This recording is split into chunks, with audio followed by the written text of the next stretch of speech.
We are welcoming you for Marketing Mondays. This time we have a bit bigger event. It's great, but one thing remains the same. We're a community of marketers that meet monthly to discuss everything.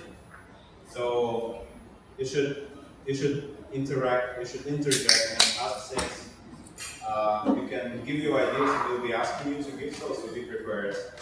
And what you definitely should do is eat pizza behind if you haven't done so. We got pizza, we got some drinks, and we really like to welcome you today for a very, very exciting topic, because it's not just AI, it's not just Gen AI, but it's about combining a lot of very previously thought uncombinable things, like audience research data, like competitor insights, dashboards in one Gen AI application, and we're going to go through some case about that. So I'm very happy to share the stage today with Sofian. He's a good friend of mine. He's from GWI. And maybe we start from quick introductions. Introduce yourself. Hi everyone, my name is Sufyan. From GWI, actually we're not far down, just a few blocks away. We appreciated the space here. So firstly, just to be out there, thank you very much for coming down. I know it's a Monday, everyone wants to go home. Sometimes it feels a bit more of a pinch to coming after work, so thank you for taking the time. Just a bit more about myself. I've been with GWI for quite a while now. Generally, I focus on solutions, so any kind of interactions with data across the entire APAC scene. More than open to any questions. You want to know what's happening in APAC, feel free to just ask it on. Happy to share. My name is Alex. I'm from SOMIN, the company that helps marketers to make better decisions faster via Gen AI, helping strategists. I originally came from research. I came here to Singapore 11 years ago to do my PhD in NUS. Raise your hand who's from NUS. Okay, yeah, so yes, I came here to NUS to do my PhD in social media analytics. And then we started a company called SOMIN, and then it brought us to very powerful collaboration and always with GWI. That's why we organize this event. Maybe I'll let you walk through. Okay, so for a bit of what's happening today, so you know where to run away if you need to run away. Be aware of the land, understand what's happening around here, a case study that you want to go through, a few different pointers we'll be breaking down towards, a few closing comments, and then free and easy. So we do have a bit of time towards the end for everyone to just talk about, so please feel free to do so. Obviously, the number one question will be setting the tone. It's meant to be super casual, jump off screen if you need to, ask any questions, but direct it in. Okay? And then the second one will be where's the pizza? Pizza came in a bit late. I know some of you came in slightly earlier. The pizza's here now. Towards the left, or my left at least, the toilet is towards there. Okay? And also a big thank you to the donors. So a couple of folks actually went out to contribute to this event. Alex, want to say something? Yeah, so as I say, we are probably the first community that have a rule, no sell, just very fruitful conversation about marketing, and that's why so many people come in, that's why people stay here usually late. And we exist, the only reason why we exist is because of the members, of the people who come for these events and donate for pizza, for different places that we sometimes rent to organize it. So if you didn't find your name in the slide, make sure next time you're among them. If you found, thank you very much for that. We're really proud of you, and you are making these events to happen every month. Let's just clap to all the donors who came.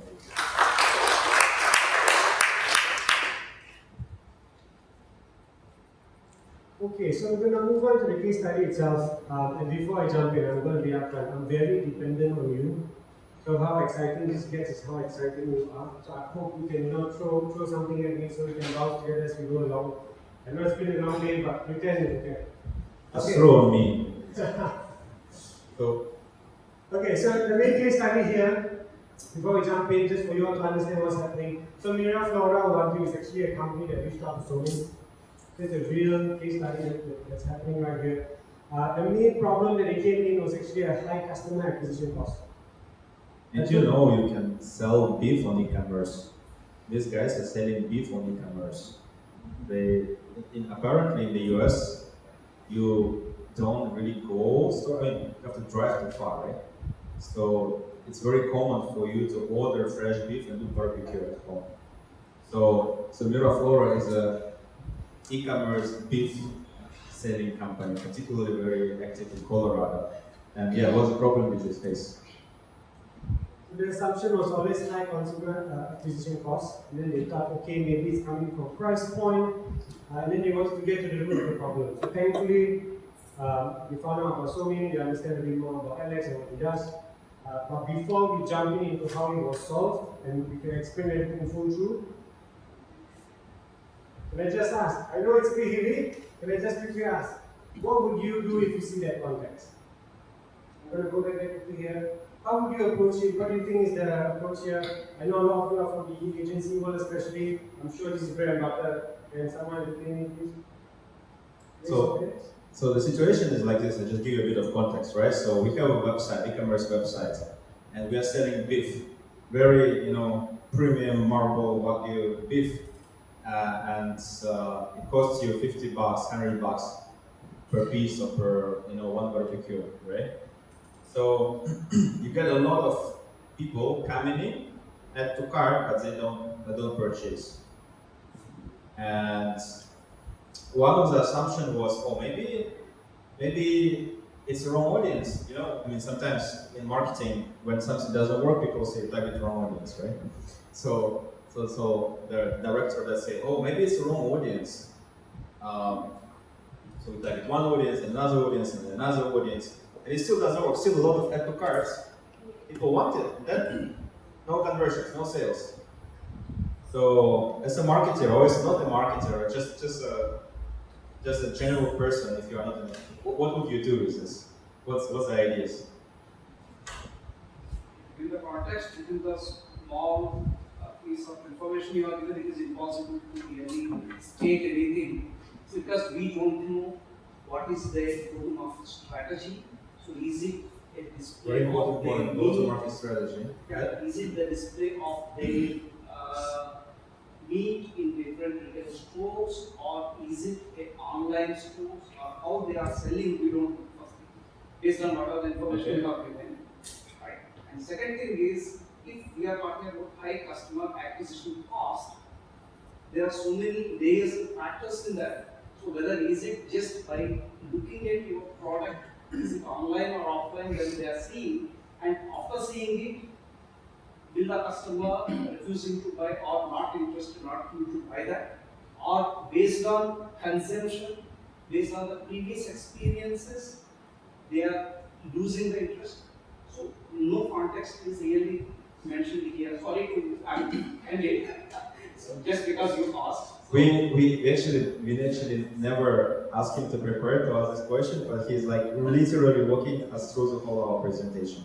So it was a tricky question, right? We of course didn't give you any data to understand how to answer this, but just addressing your points. Yes, you're right. It's a lot to do with GTM. It's a lot to do with the actual website and experience of the people on the website. We will touch that a little bit. But it's also very much about the product and the brand equity. Did you mention brand equity just now? Yeah. Yeah, so how well known is a brand? And it doesn't sound very familiar for, especially in Asia, when we just say, you're talking to the wrong audience, especially if you're an agency. Or your creative don't work. But then in reality, yes, you're very, very much right. There's so many factors that need to be addressed to solve this. So how did we start digging it? How did we go through that? So this is what we did, right? So in this case, we jump back and try to understand the data around the computer. It's always good for you to zoom out, really understand the bigger picture. So getting to know Coloradans in the first place, estimated total population was 4.7 million. Most of us, the first thing we do is Google search. How big is Singapore? 7 million? Somewhere there. 5.5 million. Yeah. Thank you, sir. You need to join us next time. Yeah, you should be the one here. Then next time we found out, hey, okay, out of these 4.7 million, 60.4% of them are actually interested in cooking. Because we're selling a product that's relevant to them. You want someone who interacts with your product, right? So we get a quick check, 60.4%, 9% indexing for those who are interested in cooking. And once you put that two data points together, you know you have a full market size of 2.8 million people. My question here is, how do you get this data? How do you do it at the moment in time? Ask 2.8 million people. Ask 2.8 million people, hey, can I know, are you interested in cooking? Are you interested in cooking? Are you interested in cooking? This is going to take a while and a lot of money. Hey, Pavel, I didn't know you're interested in cooking.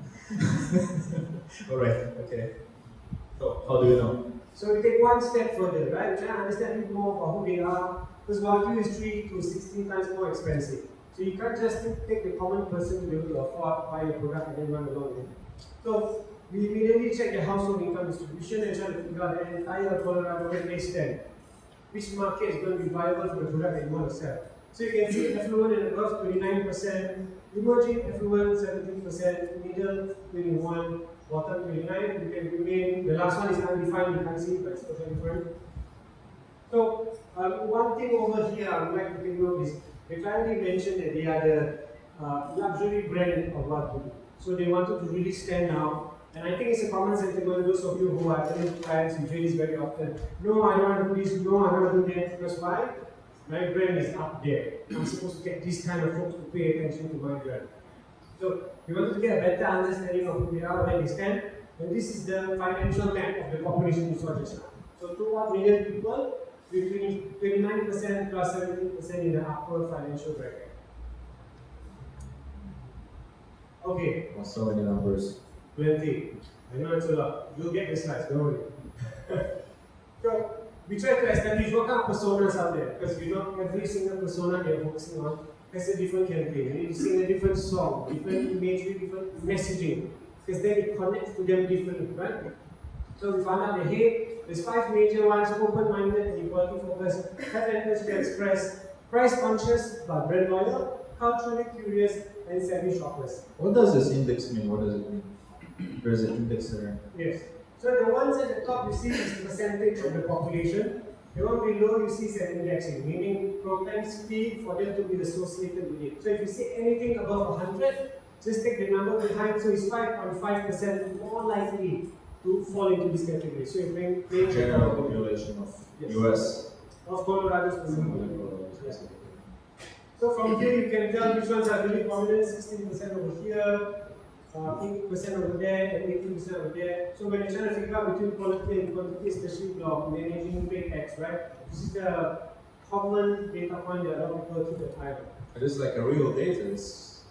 You're gonna ask 2.8 million people to understand that, right? So imagine getting this kind of information. Imagine the amount of work required to get this kind of information up front, and you always need it during the brief, right? So client sends in the brief for example, someone from another department sends to marketing like, hey, I need all this information and it's due like 3 days time. And you know it's an impossible task, but I feel like it happens on a daily basis. So yes, I feel your pain is much. So, and this is interesting thing. In the previous slide, you have seen that. All right, they are daily shoppers. They are price conscious, but brand loyal.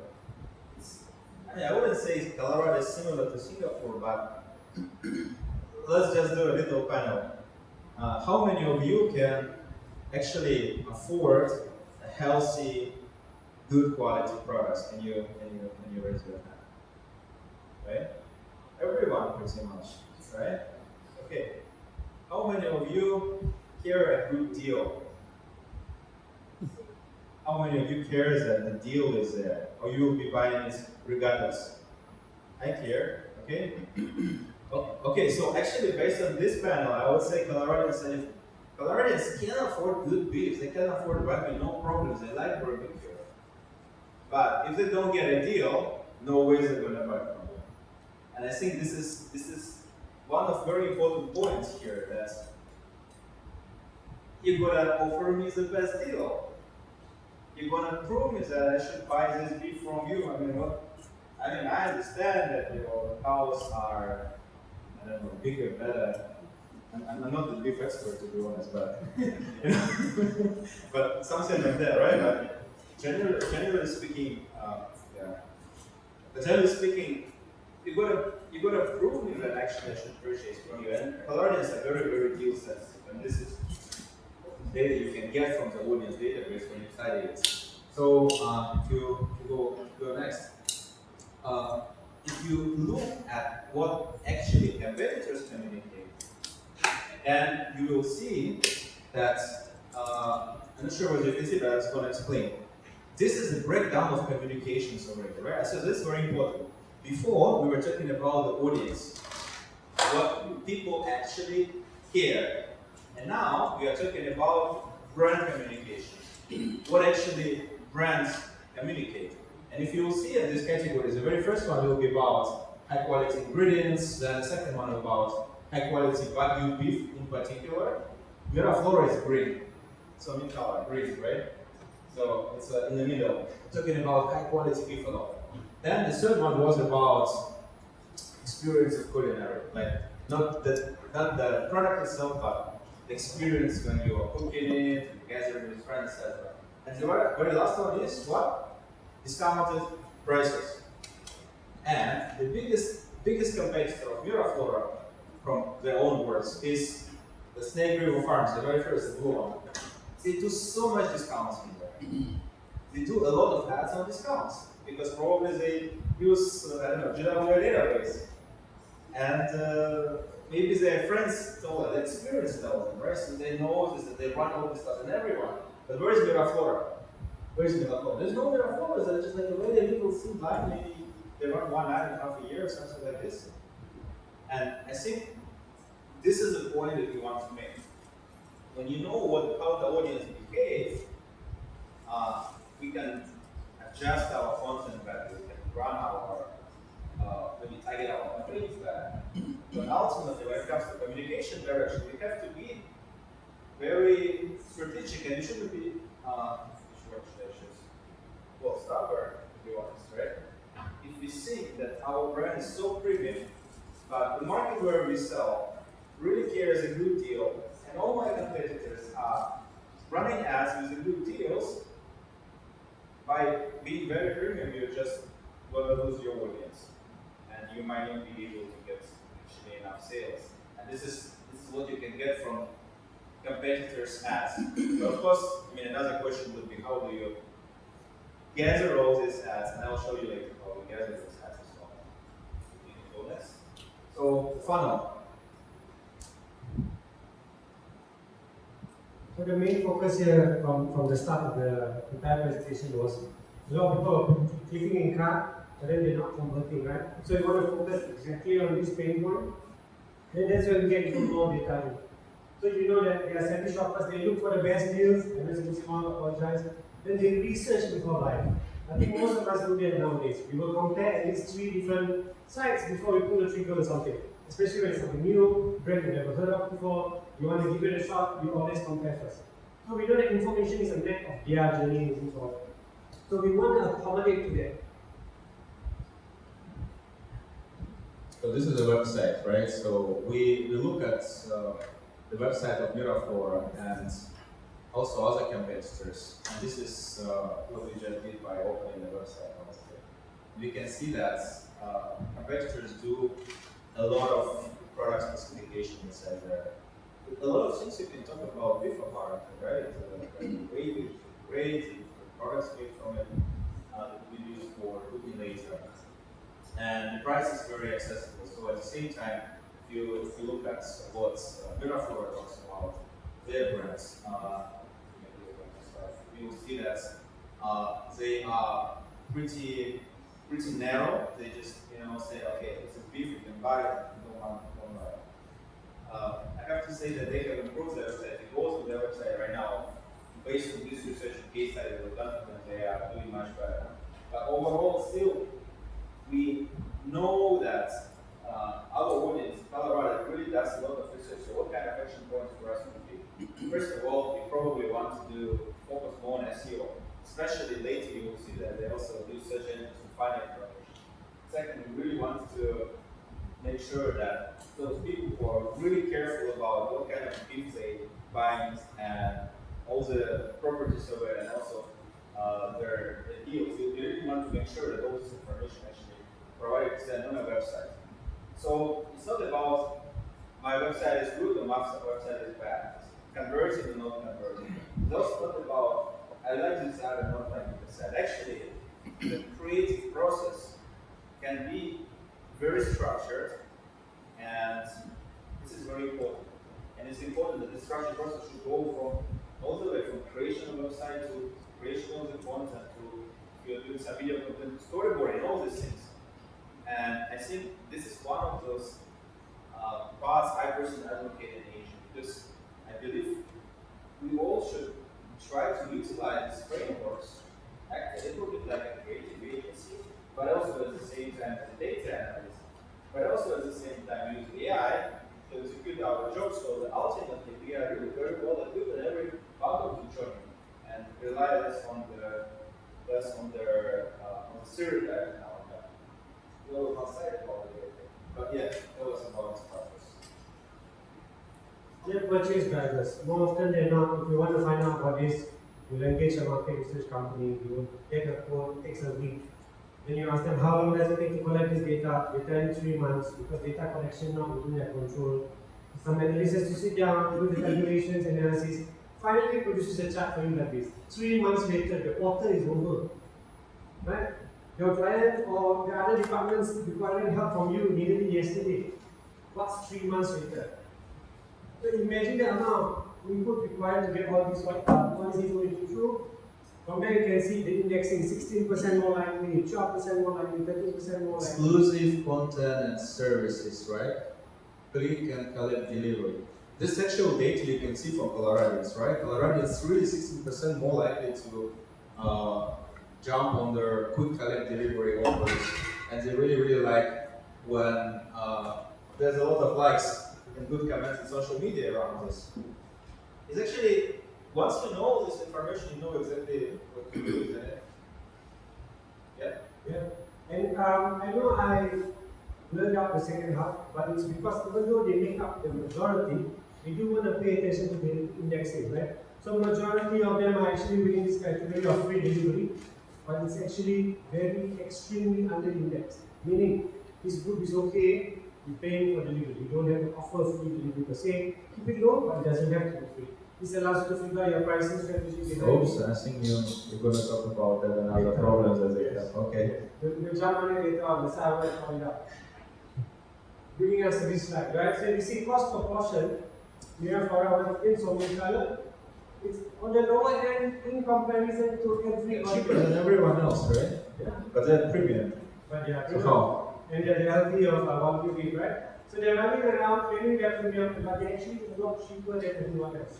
So and if you see on the shipping aspect, once again, too small. Highest one is charging $99. I'm not sure if anyone in Singapore has ever paid $99 for local shipping. Then the cheapest is $9.99. And some of you will be thinking that's crazy for you to send from one city to another city at $9.99. So finding the sweet spot in pricing, imagine being able to advise your clients or your other departments or colleagues exactly what's the numbers of the cost. I usually ship myself to Hoka Center. Completely, I do that too. So, the question about shipping is always because if you don't hit a minimum price, you know that annoying page that pops up and then they tell you didn't spend enough, increase a bit more and you get free shipping. You go through the entire list and you still can't find anything you like. And then the day it sits in the cart and then you forget about it, you don't come back to it, right? So, it might not be worthwhile, this was one of the recommendations that SOMIN made to the client, it might not be worthwhile pushing a minimum order, but instead just bake in the cost into your product price. Because they were charging the lowest anyway. Imagine if you were to put it up front, they would lose a lot less clients from the minimum product cost in the first place. I actually had this conversation, it was very interesting. And I had a conversation with them and then with my wife as well. I said like, would you choose to pay $40 for delivery or instead getting 2 pieces of beef and one of them will stay in your freezer forever? Yeah? And it kind of makes sense, right? So many people really care, whether it's the product. They don't want to waste things. And while you are deal sensitive, you actually are sensitive to so many other things. And it doesn't really make sense to buy more meat unless you really need it. And $100 worth of meat is a lot of meat, man. I cannot finish. Raise your hand who can finish $100 worth of meat. I see no one. You see, I was right. So, sorry. What do you want to say there? Okay, so Anything to this there, actually. beyond whatever we just showed you, there's plenty of other stuff we went in, right? So SOMIN actually talk about brand advocacy, brand strategy, the purchase journey itself, trying to figure out how do people make a purchase, the marketing touch points, and a lot more other things. So we assess the website, try to figure out the pain points, and that's where I want to stop here. The last time around I tried asking, everyone seems to be flat. I'm going to try again nonetheless. Hopefully it's not like that this time. And I understand, based on all that request, all that information that you put together, how many team members do you need to make that happen? What tools do you use as of now? And how much time do you need to present something like that? Anyone willing to give a response here?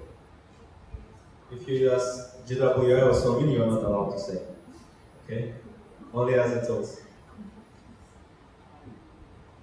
Yes. Yeah, I think typically we have the strategy leadership. Yeah, I think typically it's a strategy team who leads this, coming from a brand agency right now. Typically 3-4 people, including the head of strategy. Typically we do focus group discussions. We go the traditional route. For tools, we do tap into GWI. We do tap into maybe some social listening tool, but you don't get the best of insights because it's usually skewed data. The time is the biggest factor. Talk to people and then to digest those insights can take up to a month, from 3 weeks to a month, which we never have the luxury of. So I'm not going to say we did it, but a lot of times agencies do just talk to 10 people and then we say, oh yeah, we spoke to 100 people. It's very common. But it's a thing, right? You do a sample size until you start seeing a repeated pattern.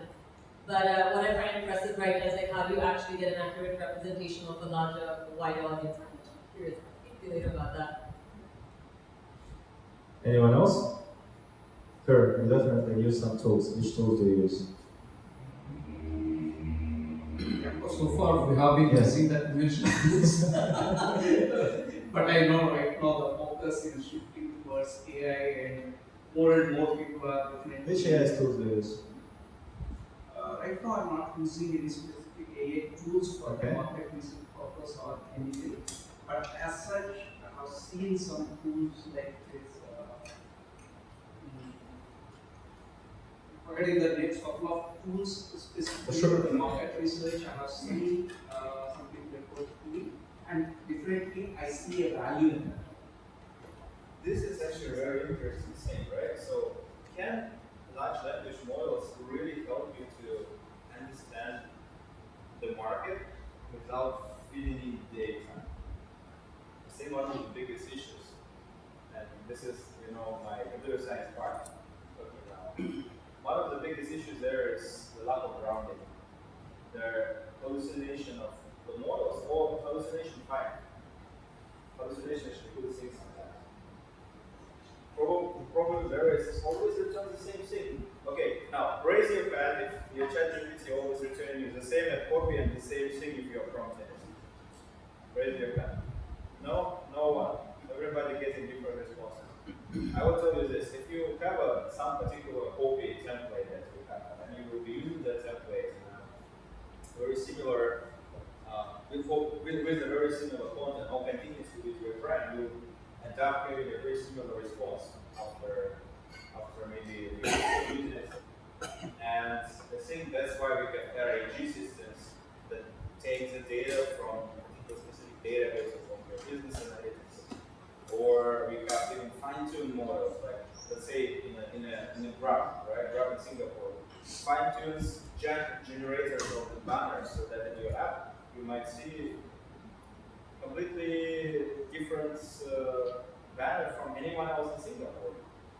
So this is exactly the reason why data is so crucial as Shantish was. And to me, maybe it's even more crucial as compared to the LLM itself. So this is one of the things that we actually are addressing by combining audience data and large language models as we are doing. So so this was something I wanted to put in as a personal. This is a main conclusion from the story. No? It's a personal grudge of mine. I think too many people within the scene are asking to, because there's 100 things to do. You try to convince your that hey, we kind of need something new. Everyone's moving ahead, just figure things out. And to be completely honest, I feel like based on my interaction so far across Impact, the sentiments for using AI within the workspace is really shooting through the roof and it's quite consistent. Last year it was still a bit blotchy, every other month. This year it's been extremely consistent and I think it will only continue to keep up. But the one thing I really don't like, and I glitch behind the screen is whenever I speak to someone and say, okay, what's your current approach now, blah, blah, blah. And say, oh, my boss said just use ChatGPT. So I think that's the reality for some folks. Oh, Gemini, right? Some of these use the Gemini ecosystem. Obviously, that works as well. But ChatGPT is become a household name.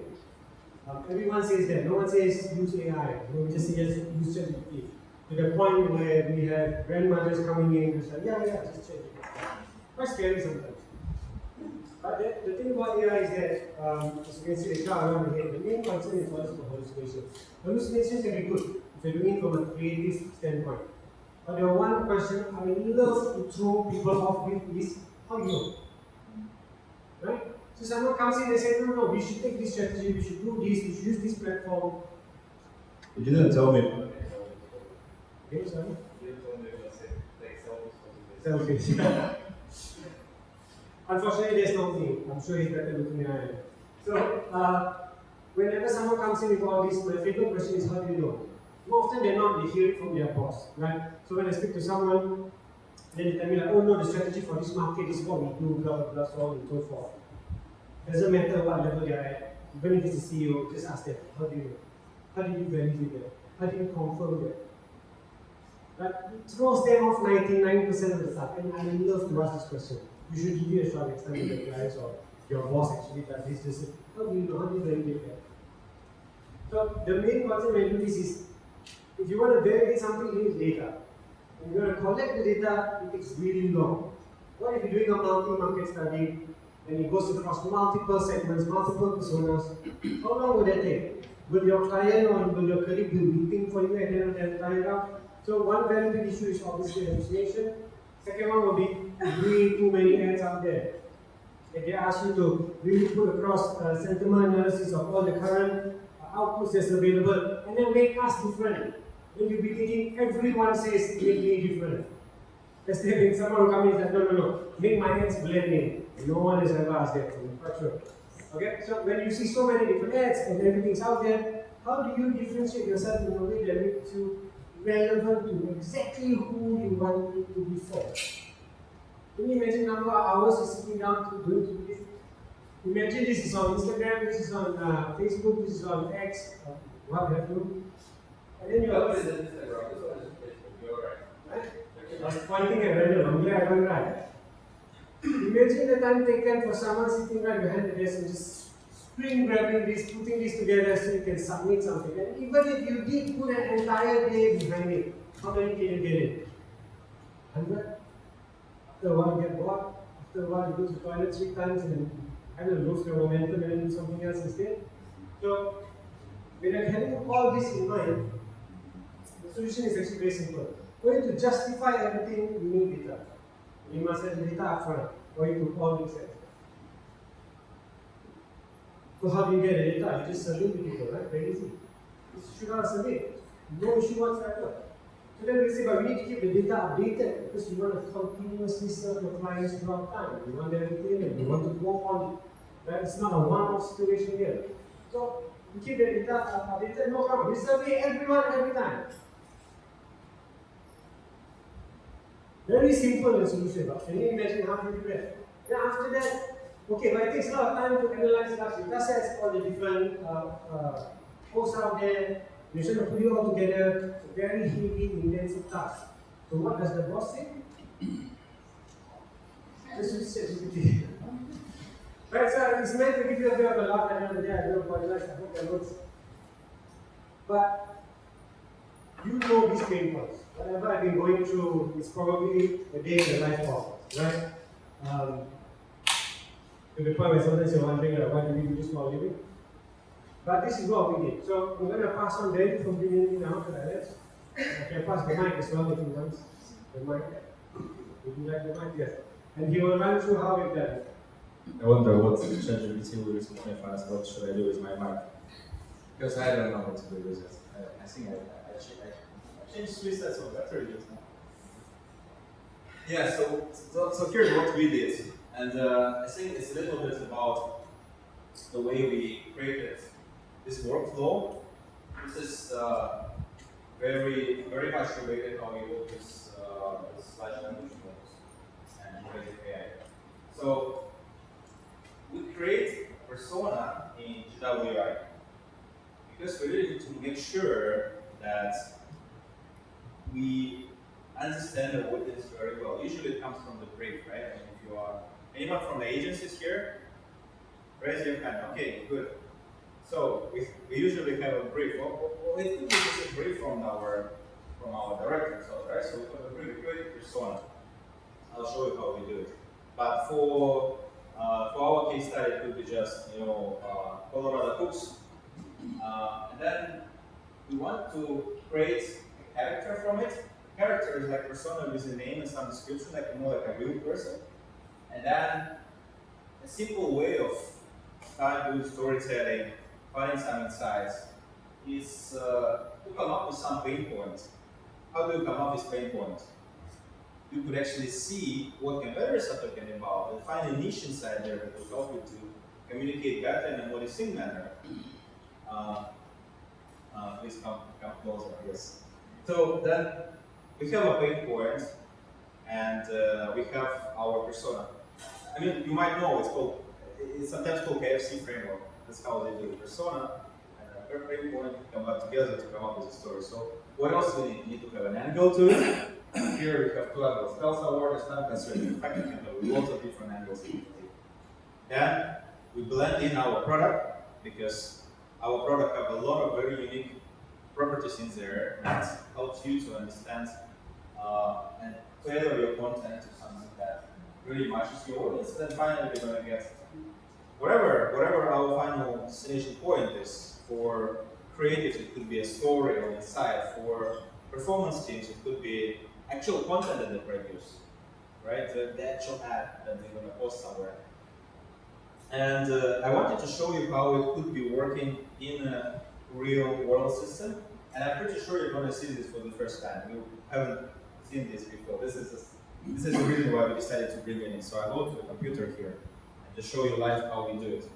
So here is a platform called SOMIN. This is the company I'm working in. And what you see here is a real Miraflora account. So it's a lot of ads there. I'm looking now at the last 60 days of data. And I pull all the data from advertising library. And I want to take data from Google, from Facebook, from Google Ads, from TikTok. It's a lot of data. So I think the power of generative AI is that we no longer need to train machine learning models to predict what is inside this content. For example, this content for Good Shop. What is it about? Okay, read quickly, try to understand. Actually, you don't need to read because I can use large language model to know the topic, the schema, the type of content. I know it's tactical, not awareness. I know that the brand is Good Shop. I have some tension inside there that was observed. And I can see how the brand was trying to make it relevant to its customers. And the key message is high quality American meat, seafood delivered to your door at an affordable price. And if it's a particular audience that they are catering at, I can actually see this information as well. And the interest, cooking, food, health, lifestyle, home savings. You can use it for targeting, you can use it just to understand your content. So I think from GenAI perspective here, what's important is that last time we simply cannot process data at such a detailed level. And now we could. Now we can actually really understand where there's a 50% bucks off offer and whether a particular content is targeted towards female audience or whether it's B2C or B2B. And we do it on the fly. And we use large language model and neural networks to actually predict where people will be looking at, particularly when perceiving this banner. Why we can do so? Because we have so many ads out there, and from there we can understand. So, what usually planners do? First of all, they do the things manually. I think if you're an agency, you probably have this process of creating a giant spreadsheet, labeling content manually. Okay, cherry pick. This is a good content. This is a bad content. Okay, I'll pick up this area. Maybe it's nice. Or this one looks like it has a work for them because it didn't run the ad for too long. But here we can analyze like 819 posts, or rather 819 ads in just last 2 months of work. And we really know exactly which audience they were targeting.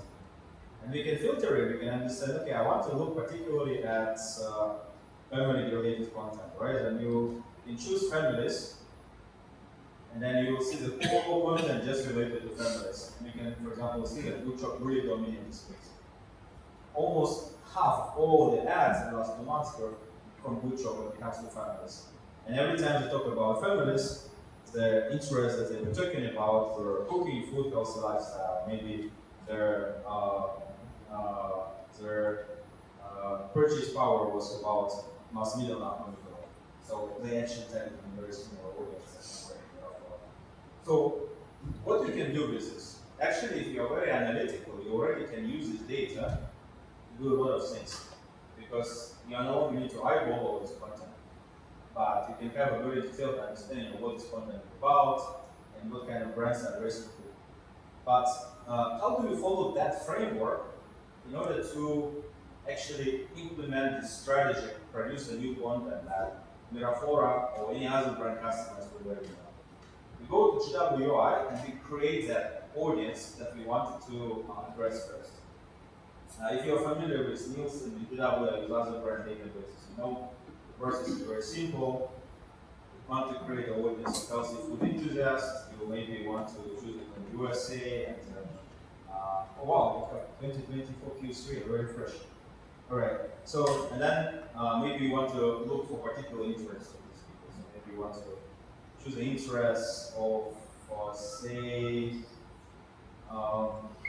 something lifestyle related, maybe cooking on with a good interest there.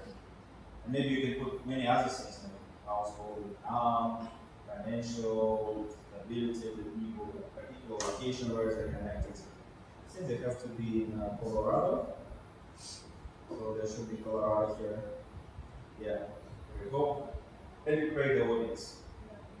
And once you have this audience, you can actually start do a lot of creative stuff that only creative agency can do for you last time.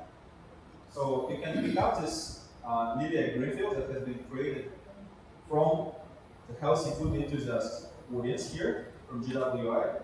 You can select her and I can say, I want to come up with a new content. I want to come up with a new campaign.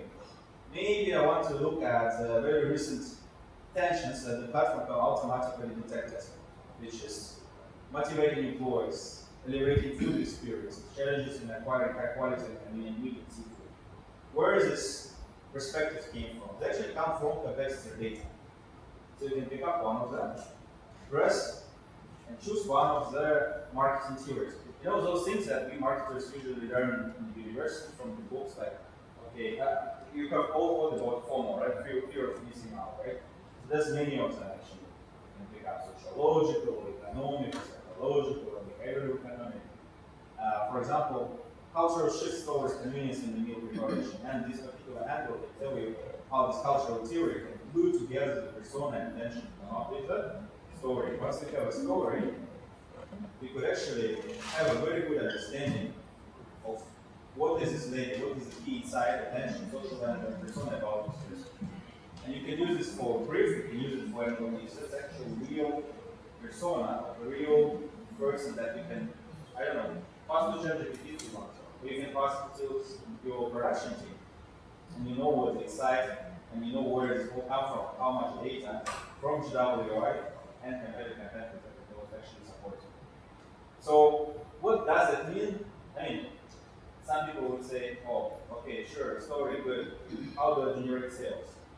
Actually, these kind of things can help with the sales practice well, and they can help directly. So this is, I will be telling you honestly, this is just that tension reference and story passed directly to ChatGPT, and it can tell you exactly why this content has been generated. Why we pass it to ChatGPT? Because we don't want any human to really bias in it, right? So we just see what large language model thinks. And it tells us that, for example, in the first post, the joy of real food shared together, not just about the steak, it's about the people you enjoy it with. Therefore, what brings you flavor and connection to the table is ethically raised, nutrient-rich beef from Colorado organic oceans. So actually, from inside that the story brings, it took the true nutriment and communities we built. From the story itself, brought this idea of cooking while fostering bonds with neighbors, right? So this community. That lady, if you read the story, that lady was really missing that, childhood times when they were cooking together, and that she wanted to bring it back to their family. And therefore, we talk about it. And of course, from websites, you can see it's family owned, pasture rights, so website data, the position and regional food is also important. But now, we have so much insights from GWI that we're telling us that these people are not just, missing family, but there could be more things towards it. And maybe you can talk us through. We pick up the first content and we change it in a different way. So your mic is not working. I think it does. Okay, good. I think the mic likes me more than you. Well, that's Okay, so the initial output obviously going to start connection, story, timing, families, making this together, website, family, Colorado based high quality work. But then that's what Gen AI is putting up. It's a best guess at things. And then this is the thing that I will encourage everyone to ask them was, how do you know? How do you validate them?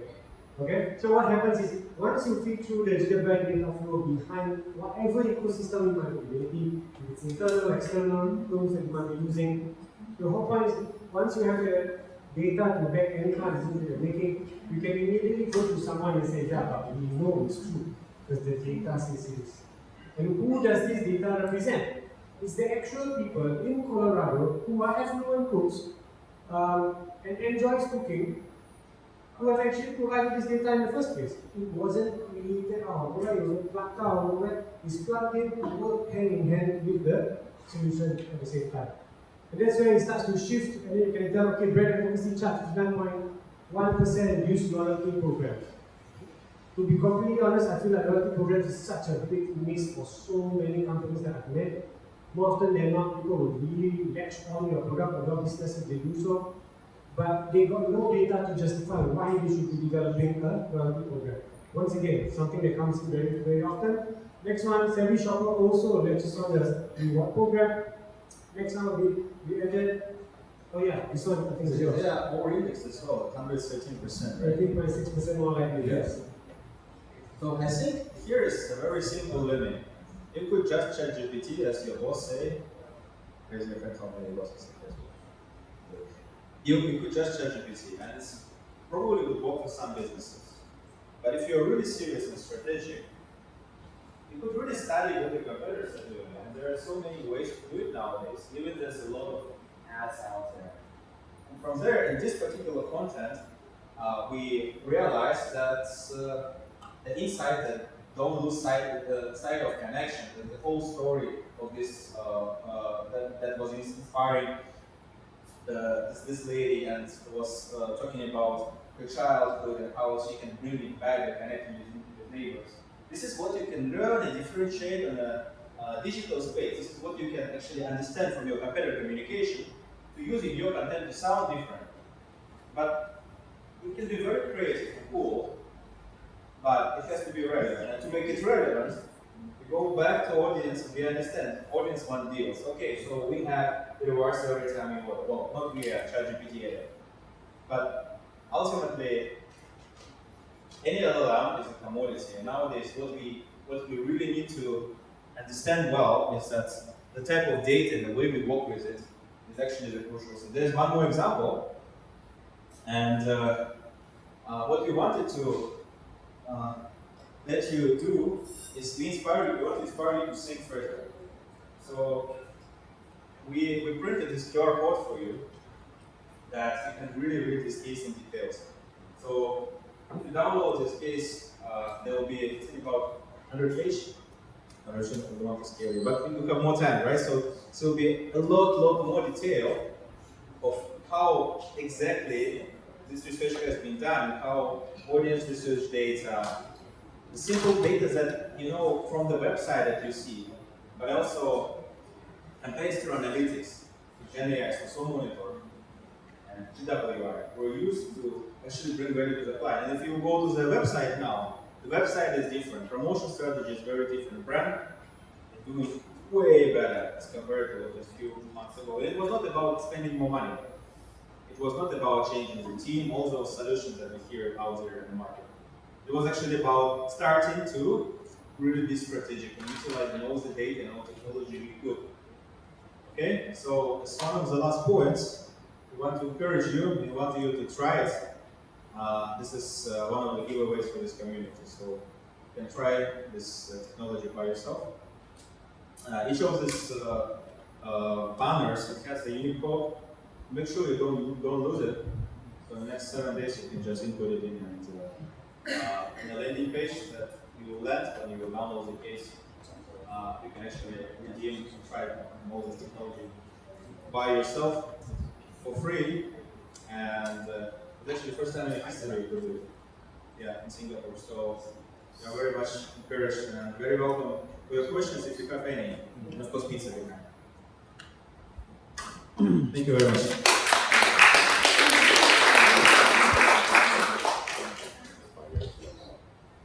Yes. Thank you very much for that. I think to just go a little bit under the hood in from your experience as in Raya, I'll take an example. Let's say you want to reach a population of retail traders across the world. I mean, let's say you have top 10 countries you've identified.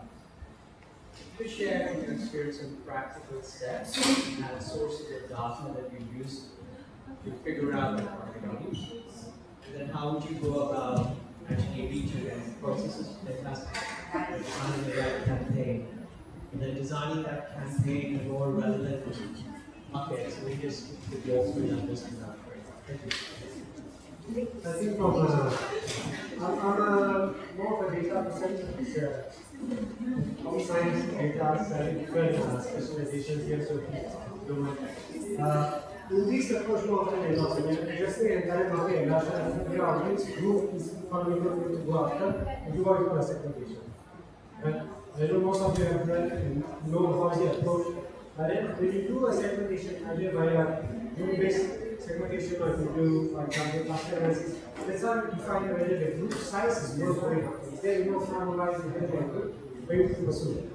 So once you've done that, you then go to classifying confidently, okay. Then you want to how do I know if I'm speaking to enough people? How do I assess the entire market? So if Singapore has 6 million people, do I ask for 6 million people? That's the power of statistical ability, right? So most of you probably, if you've done stats in secondary school, in university at least, you will remember something that they mentioned. Often enough, you don't remember. Statistical power comes in when you're analyzing a sample of at least 385 people within that group. If your group wafers meaning the small variables that's not consistent, then 385 will move.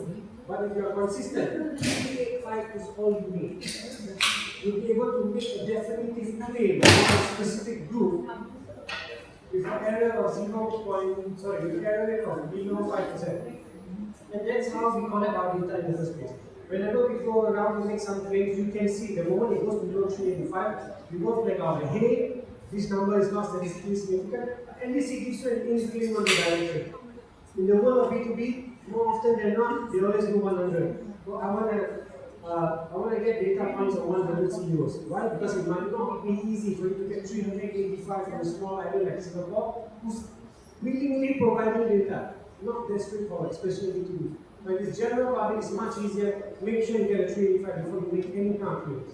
So, if I could summarize, first you approach it from a segmentation point of view, and then you ensure that the sample size is suitable. And then that's how you have a suitable segmentation to go after, and then you plug it in into the software, whatever software you use. I hope you understand. If you could just please share like specific examples, as specific as possible, of data sources. Like if you're going to say figure out my 300 or even 1,000 or even 100 audience, how would you start saying that this is the data source I would go after to figure out my first 100 ranked audience? It's a very good question. Happens in new business usually, not in network. I just had a conversation very recently with a two-lane agency. I'm going to up your question for that. And we went on to meet this client, they sell playgrounds. Obviously, it's not in Singapore. In Singapore, we don't buy playgrounds. And then they say, like, hey, no. I want to know who buys playgrounds, how do I figure it out? Should be parents, right? Should be this, should be that. And everyone runs with assumptions. And then my favorite question was again, how do you know? How do you validate them? Okay? The first step is to figure out the variables behind the purchase journey itself. So if you're going to make a purchase of, for example, a playground set costs about $2,000, you need to ensure that a specific group behind it has the buying capacity to do so. So you include that as your first variable. Household income of X thousand. Second one, obviously they need to have kids, right? Will you be buying a playground? I don't think so. I think anyone above the age of 30, our back was breaking. We try to climb the steps. So after that, now you're buying it for kids. So then you establish another layer. So you go down this practice with your colleague or with the client, sit down, assess, flesh it out as much as you can. That's one approach. Second approach is obviously look at your current sales numbers. Who's buying it? What is the most constant variable that goes around the entire list of things? Then from there you can establish, pull out those variables, replicate it in any data platform. I want to say in the cloud, but any data platform.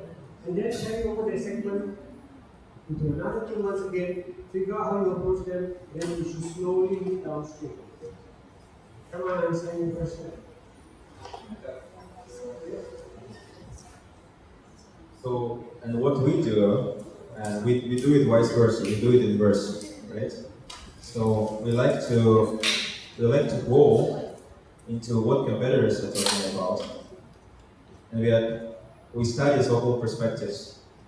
Actually, you can use Gen AI to, for example, understand what are the key tensions everyone is talking about, assuming that brands really know who they advertise to, and therefore the distribution will be about what is right.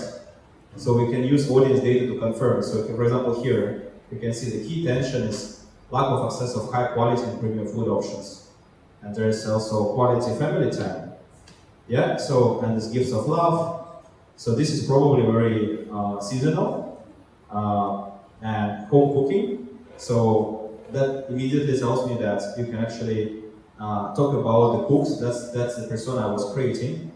But it's also a premium audience, which is about the income, which is about the habits, and also about the channels where they pursue information, and also the family time. So it's definitely, you can go into families when you're building your audience. So when I create my audience, I would actually follow this exact process after choosing the country and choosing the data I want to work with. Sometimes actually quite useful to compare several cohorts. I started diving deep exactly on what I was just seeing in the dashboard. So if it's about family, then maybe I start talking about different particular demographics. If it's about the premium stuff, actually I'll start talking about income brackets of these people. So it's very useful sometimes even look at, say, what types of competitors or what types of content competitors are releasing out there, because that is indirectly related to what actually sells for them. And then from there, you start recreating your audience from scratch to understand their real psychographics, and then connecting it back to come up with a new content that definitely will be better than competitors. So different angles, maybe you will find some blind spots that nobody talking about just emerging, but already supported very well that particular audience. Long story short, there's no just audience. There's no just competitive communication. There's no just social listening. You might work with social listening, but actually four important pillars that we always need to utilize when we build a strategy. Number one is research of the audience that we are working with. Number two is what competitors are talking about, how does the landscape looks like. Number three is our internal business analytics, our CPAs of our ads, our CRM. And then number four is actual social listening and what the trends are there, what influencers are talking about, reflecting what is out there on social and what people like. Because that's important, but that's a very just small subset of it. When four things come together, then we can start thinking and can start, considering ourselves making decisions more or less objectively, or at least having a good next step every time that we iterate on our points and on our strategy, and vice versa. Does this answer your question? Thank you very much. I think I'll continue this off the All right. topic, but thank you.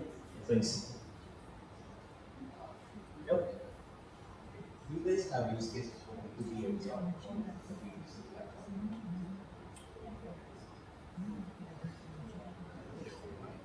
So the question was whether this only works for B2C. Of course not, right?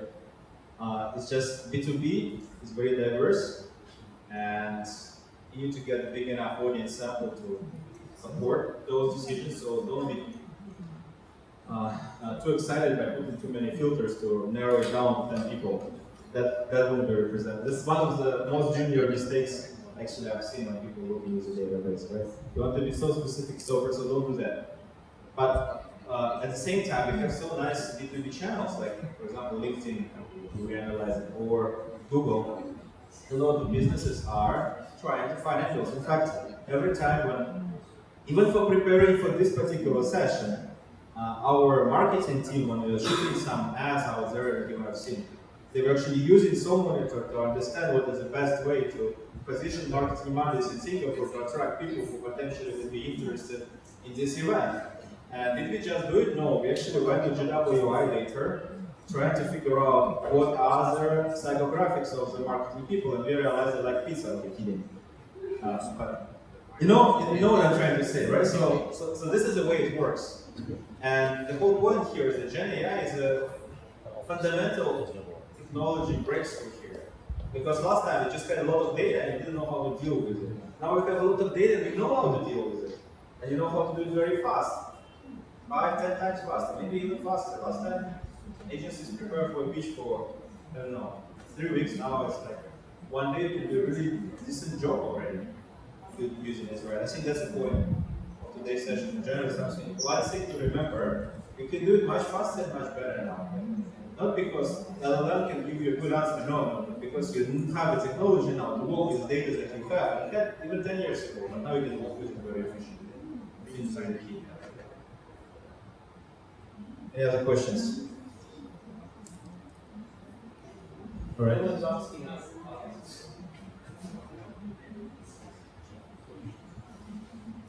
So just taking this. Feel free to take pizza if you want to. I know you're hungry, right? You just go there and take it. Sorry, I'm taking other things back. Just taking it a step further, from the marketing personas and what you guys described about discovery and positioning. What are you able to give a little bit like example of one step further automation in targeting a message and converting it into sales, and then effectively having like a full cycle of customer management and everything? Most agentic automated banners. This word agentic is everywhere. I truly mean the real example. You go from this is sort of lead generation, but take people what we described here, taking all the way to the finish line and managing it in the most automated manner. I hope the question is more. Thank you. Yeah, Fran is probably better for this. I was going to show you this technique before. So first, Ghana IDC, all the industry and these folks have been screaming and jumping around for a while now. More often than not, what I notice whenever they post about something to the time it actually actualizes in the software is available in the mass market. say this about 2 months or 2 years back. So they're screaming about it since last year. My estimate is you only have actual reserve tool is like maybe for best market. For the end of next year is when you will start seeing it everywhere. Right? You will start to start. Then you might be wondering once again, okay, how does that relate there? How do I pick up this entire ecosystem for full automated cycle? That all depends on where the market goes. I think if you want to go down this path, it's much needed for people like you to be echoing out that hey, we need these companies, we are demanding these companies because the sector uses it. There's a lot of companies out there. I think even for SOMIN, when I first spoke to them, I was really excited about what they had, right? The potential they were bringing forward. Because every day I speak to our marketing individuals, they are facing the exact same pain points. And here I am looking at someone who's like, hey, I can solve it for you right now. What you are asking for is probably a few more steps forward. Right now, I think it's still a human driver playing a few more advanced AI tools. I don't know where it is. Right now, I have not heard much within my sphere. Clients or friends or colleagues who are using it proactively, everyone's still figuring out what they want to agentic means in the first place. I think it's a lot. Agentic means interact between each other and execute. There's a big bottleneck here in marketing. We marketers cannot execute what we decided to make for our campaign. We cannot execute it. We have to approve it to multiple layers. Last time I created this banner, I have to go to him and approve it 3 times. Even if I use GenAI for it, I'm sorry, I have to, And this is the industry where we're living in, right? So I think that in marketing, it's actually a co-pilot era. What I mean by that is human is very essential part of this process, and human actually interacts with AI to come up with something that, from one point of view, much of brand guideline, and from another point of view, actually it's very creative, innovative, and something you might have not came up with before. So then that's exactly the process I was showing you before, right? We have a lot of data. Can we process this data? No, we cannot. But GenAI can. So we have a lot of categories telling us which exact audience is right now more popular in the whole competitive universe in this 800 posts. Now, when we know that this audience is popular, we know this persona is targeted. What shall we do next? Shall we target this persona or not? Well, we can check with the audience data and see whether this persona is really relevant. Let's say everybody runs discount. Shall we also do it? Then we make a decision. Okay, we should. But how? How do we do it? And we ask GenAI, okay, you take all the tensions in all this data that's actually relevant to this brand new that we are working with. And you find, oh, there's actually a tension about, community building that seems to be quite matching the Colorado's psychographics. But everybody discount, but not much of this family-related, community-related things. So can we take a persona of somebody who is very deal-sensitive, but also at the same time mix and match this community feeling? Let's say family bundle offer or something like this. Or it's really easy to get family together now because we don't Florida and bring you family bundle for the whole feast and then order free as well. Do it easily, right? Something like this. Okay, then human decide, do I want to go for this company or not? Then maybe run a team or even GenAI tool to produce the banners. But then whether the banners actually match the way I position myself for the last 5 years or not. If they don't, I'll have to redo it many times. If they do, I can try it out. I run my campaign. So these banners look well. Some sort of banners are not doing very well. So now we ask GenAI, what is inside that banners that is doing well as compared to the ones that are not doing well? But not just us, because we're talking about this one is cheerful, this one is not. Pretty much not useful, right? But we break it down again into persona archetypes, into topics, into tensions, whether it's tactical or awareness, whether it's B2C or B2B or business agency, which product was emphasis on, what was the deal particularly a big correlated across the whole board. And now we know, hey, deals beyond 50% in the last half hour, every time we talk about family as well, which is very well. Here is the next step, and it goes back.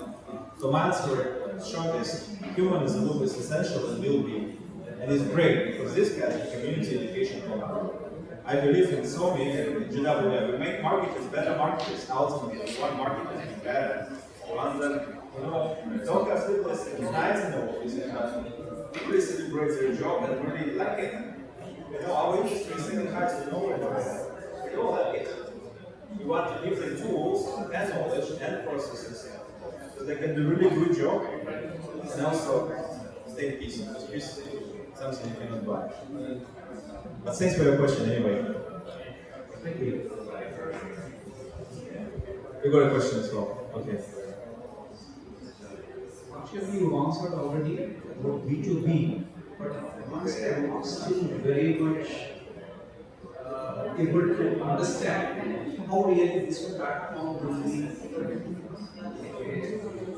a complementary tool for the B2B segment. Depending on the segment, right? If you are producing machines for factories that create press forms, maybe not as useful because you need to generate an edition. If you are selling software, of course, I'm using my own platform to sell my own platform because I really need to differentiate myself from, say, socialist. If I say, how many of you think I'm socialist? At the beginning of the session, I can say, half of you will say, yes, I think you are, because there's so strong vibe in the industry. But I'm not. So how do I do it? Should I just run my ads? If I just not more social papers, I should actually find a way to explain my value and how we are together with me in such a way that you understand. How do we do it? Overall, that's only one way to understand the comparison, another way to understand what market is like. It's great. Yes. The software sells that, and many other. That's how it's probably answering the question. You're in the B2B space, I think something. Big personal experience, I think. We don't mostly work on network agencies. So, we use across multiple markets around the world. There is a startup last week, actually just last week, they started working on B2B data and AI integration. And it goes with a lot of funds behind it, a lot of great power. It's so recent for it. I think probably that's why you see it again. We are trying to say across the many different industries that we have. I do notice that in Apex specifically, they contact to use B2B data has been available. I don't know why, because I feel like information is always been there. Usage has been so that's why Reason for asking, especially for B2B, is because I'm from that space, so I am in the healthcare B2B. So we sell actually equipment and medical devices to hospital IDNs, service providers. Yes, that's where I was wondering how this particular system can be leveraged or derived from our business. to be completely honest, we do have an entire data set for health meaning you want to figure out, hey, which doctors were which are one cardiologist across Taiwan because this product we are looking at. We do have data on that. Bearing in mind, it's very hard for you to see larger sample sizes because for you to get 400 cardiologists to reply to a survey from when you try surveying a CEO, you guess how much it costs and how you find across. And you want to market, it doesn't very expensive, very hard. So we are trying to say, data is there. And I can confidently say that I just get the but the consumption in software just to answer to your question, yes, the data is there. Okay,